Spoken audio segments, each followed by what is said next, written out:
ಚೆನ್ನಮ್ಮನವರ ಅಂತಿಮ ವಿಧಿವಿಧಾನಕ್ಕೆ ಇಲ್ಲಿಗೆ ಎಲ್ಲ ರೀತಿಯ ಸಕಲ ಸಿದ್ಧತೆಗಳು ಕೂಡ ಈಗ ಹರದನಹಳ್ಳಿ ಸಮೀಪದ ರಂಗನಾಥ ಸ್ವಾಮಿ ಬೆಟ್ಟದ ತಪ್ಪಲಿನಲ್ಲಿ ನಡೀತಾ ಇರ್ತಕ್ಕಂಥದ್ದು. ನಾನೀಗ ಅದೇ ಜಾಗದಲ್ಲಿದ್ದೀನಿ. ನೀವು ದೃಶ್ಯಗಳಲ್ಲಿ ಗಮನಿಸ್ತಾ ಇರ್ಬೋದು.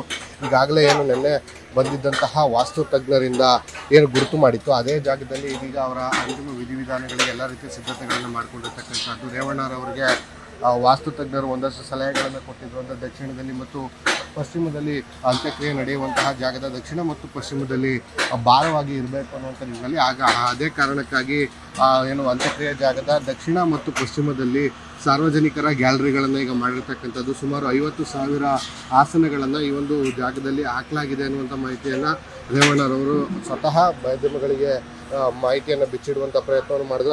ಅದಲ್ಲದೆ ಉತ್ತರ ಮತ್ತು ಪೂರ್ವ ದಿಕ್ಕಿನಲ್ಲಿ ಭಾರವಾಗಿ ಇರಬಾರ್ದು ಮತ್ತು ಈಶಾನ್ಯ ದಿಕ್ಕು ಖಾಲಿ ಇರಬೇಕು ಅನ್ನುವಂಥ ಸೂಚನೆಗಳನ್ನು ಕೂಡ ವಾಸ್ತು ತಜ್ಞರು ರೇವಣ್ಣರವ್ರಿಗೆ ಕೊಟ್ಟಿದ್ರು.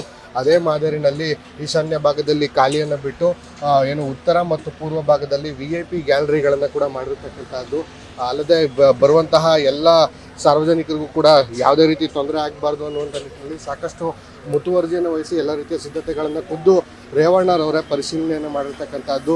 ಎಲ್ರಿಗೂ ಕೂಡ ಹತ್ತಿರ ಬಂದು ಚೆನ್ನಮ್ಮನವರ ಅಂತಿಮ ವಿಧಿವಿಧಾನವನ್ನು ಕಣ್ತುಂಬಿಕೊಳ್ಳಿಕ್ಕೆ ಸಾಧ್ಯ ಆಗೋದಿಲ್ಲ. ಆ ಕಾರಣಕ್ಕಾಗಿಯೇ ಏನು ಸಾರ್ವಜನಿಕರ ಗ್ಯಾಲರಿ ಮತ್ತು VIP ಗ್ಯಾಲರಿಗಳಿಗೆ ಪ್ರತ್ಯೇಕವಾಗಿ ಬೃಹತ್ LED ವಾಲ್ಗಳನ್ನು ಕೂಡ ಹಾಕಿ ಅಂತಿಮ ವಿಧಿವಿಧಾನದ ಎಲ್ಲ ದೃಶ್ಯಾವಳಿಗಳನ್ನು ಅವರಿಗೆ ಏನು ತೋರಿಸುವಂಥ ಕೆಲಸವನ್ನು ಕೂಡ ಮುಂದಾಗಿರ್ತಕ್ಕಂಥದ್ದು. ಸುಮಾರು 10 ಗಂಟೆ ನಂತರದಲ್ಲಿ ಹೊಳೆನರಸೀಪುರದ ರೇವಣ್ಣರವರ ನಿವಾಸದಿಂದ ಪಾರ್ಥಿವ ಶರೀರದ ಅಂತಿಮ ಯಾತ್ರೆ ಹೊರಡುತ್ತೆ. ಅದಾದ ನಂತರದಲ್ಲಿ ಲಕ್ಷ್ಮೀ ವೆಂಕಟೇಶ್ವರ ಸ್ವಾಮಿ ದೇಗುಲದ ಬಳಿ ಅಭಿಷೇಕವನ್ನು ಏನು ಮಾಡಿಸ್ತಾ ಇದ್ದಾರೆ ಬೆಳಗ್ಗೆಯಿಂದಲೇ.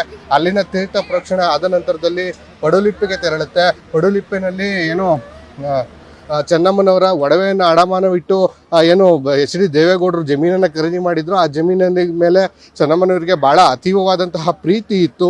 ಅಲ್ಲಿ ಸ್ವತಃ ಕೃಷಿ ಮಾಡಿ ನಾಟಿಯನ್ನು ಕೂಡ ಚೆನ್ನಮ್ಮನವರು ಮಾಡ್ತಿದ್ರು ಅನ್ನುವಂಥ ವಿಚಾರಗಳನ್ನು ಕೂಡ ಈಗ ರೇವಣ್ಣರವರೇ ಸ್ವತಃ ತಿಳಿಸಿದ್ರು.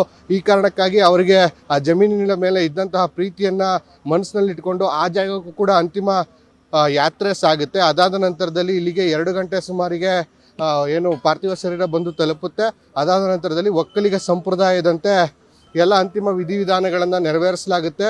ಅಲ್ಲದೆ ಚೆನ್ನಮ್ಮನವರ ಕಿರಿಯ ಪುತ್ರ ಆಗಿರ್ತಕ್ಕಂಥ ಡಾಕ್ಟರ್ ರಮೇಶ್ ಅವರು ಈ ಎಲ್ಲ ರೀತಿಯ ಅಂತಿಮ ವಿಧಿವಿಧಾನಗಳನ್ನು ನೆರವೇರಿಸ್ತಾರೆ ಅನ್ನುವಂತಹ ಮಾಹಿತಿಗಳನ್ನು ಕೂಡ ಸ್ವತಃ ರೇವಣ್ಣರವರು ಕೊಟ್ಟಿರ್ತಕ್ಕಂಥದ್ದು. ಇನ್ನೇನು ಕೆಲವೇ ಗಂಟೆಗಳಲ್ಲಿ ಹೊಳೆನರಸೀಪುರ ನಿವಾಸದಿಂದ ಅಂತಿಮ ಯಾತ್ರೆ ಶುರು ಆಗ್ತಾ ಇರ್ತಕ್ಕಂಥದ್ದು. ಕ್ಯಾಮ್ರಾ ಪರ್ಸನ್ ನಿಶಾಂತ್ ಜೊತೆ ಸಂದೀಪ್ ಮುರ್, ಅಶ್ವೇಗ ನ್ಯೂಸ್, ಹಾಸನ.